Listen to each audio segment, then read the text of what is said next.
आज हम शैक्षिक मनोविज्ञान, उसकी प्रकृति एवं क्षेत्र के बारे में समझने जा रहे हैं। इससे जो क्वेश्चन बनता है वो इस प्रकार से डायरेक्ट क्वेश्चन बनता है कि मनोविज्ञान का अर्थ स्पष्ट कीजिए व आंकड़े एकत्रित करने की विभिन्न विधियां बताइए। तो सबसे पहले शैक्षिक मनोविज्ञान को पढ़ने से पहले हम पढ़ेंगे मनोविज्ञान का अर्थ। मनोविज्ञान को इंग्लिश में साइकोलॉजी कहा जाता है। साइकोलॉजी शब्द दो यूनानी शब्दों साइको अर्थात आत्मा और लोगस अर्थात ज्ञान से बना है। साइको जमा लोगस, साइकोलॉजी इन दो शब्दों के मिलने से बना है। मनोविज्ञान की यह विचारधारा उस समय तक स्वीकार्य रही जब तक यह दर्शन शास्त्र की एक शाखा रहा। मनोविज्ञान को आत्मा या मस्तिष्क का विज्ञान माना जाता है।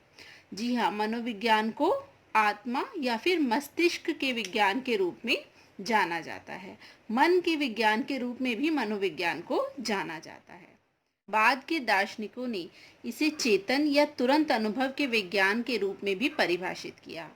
एक स्वतंत्र विषय शास्त्र के रूप में मनोविज्ञान का अध्ययन तब आरंभ हुआ जब लोगों ने इसे व्यवहार के विज्ञान के रूप में स्वीकार किया।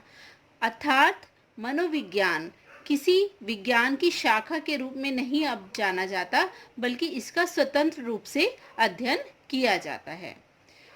इसे व्यवहार के विज्ञान के रूप में भी स्वीकार किया गया है और उसके बाद प्रयोगात्मक विज्ञान का युग आरंभ हुआ। प्रयोगात्मक विज्ञान मनोविज्ञान की एक शाखा है जिसे हम आगे पढ़ेंगे। व्यवहार विज्ञान के रूप में मनोविज्ञान की निम्नलिखित विशेषताएं हैं।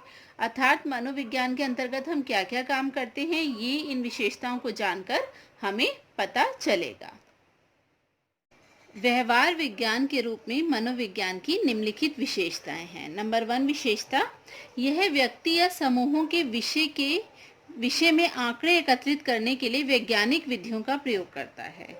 इसका मतलब ये है कि जब हम मनोविज्ञान की बात करते हैं तो हम किसी व्यक्ति विशेष के विषय में आंकड़े जो एकत्रित करते हैं वो ऐसे ही एकत्रित नहीं करते, बल्कि उसके लिए कुछ सटीक विधियां हैं, वैज्ञानिक विधियां हैं जिनका प्रयोग करके हम उन आंकड़ों को एकत्रित करते हैं और उनका विश्लेषण करके भावी व्यवहार की भविष्यवाणी करते हैं।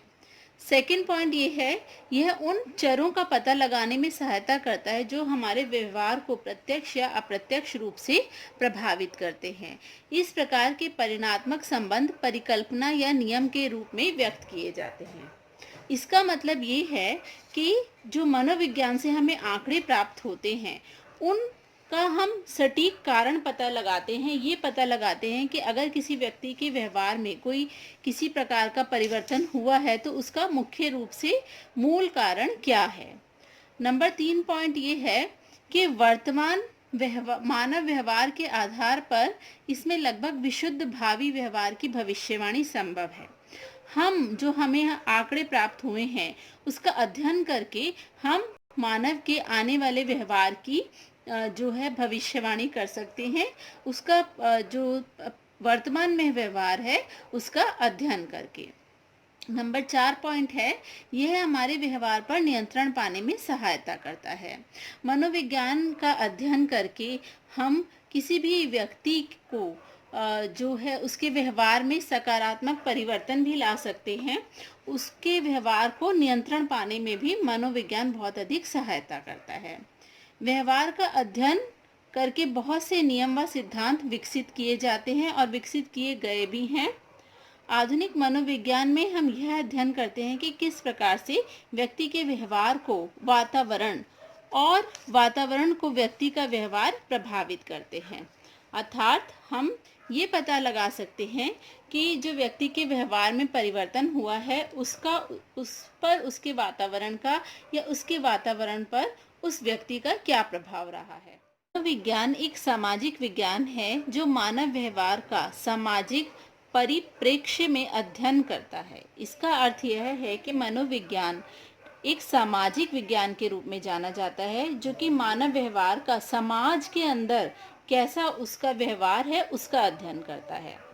मनोविज्ञान एक सामान्य विज्ञान है। इसके अनुप्रयोगों को उद्योग, वाणिज्य, समाजशास्त्र, प्रबंध आदि के क्षेत्र में देखा जा सकता है और इसके परिणाम स्वरूप यह शैक्षिक मनोविज्ञान, प्रबंधन मनोविज्ञान, पशु मनोविज्ञान, असामान्य मनोविज्ञान आदि के रूप में दृष्टिगोचर होता है। अर्थात मनोविज्ञान एक सामान्य मनोविज्ञान है और आज के युग में ये समाज की हर शाखा में, हर क्षेत्र में पाया जाता है।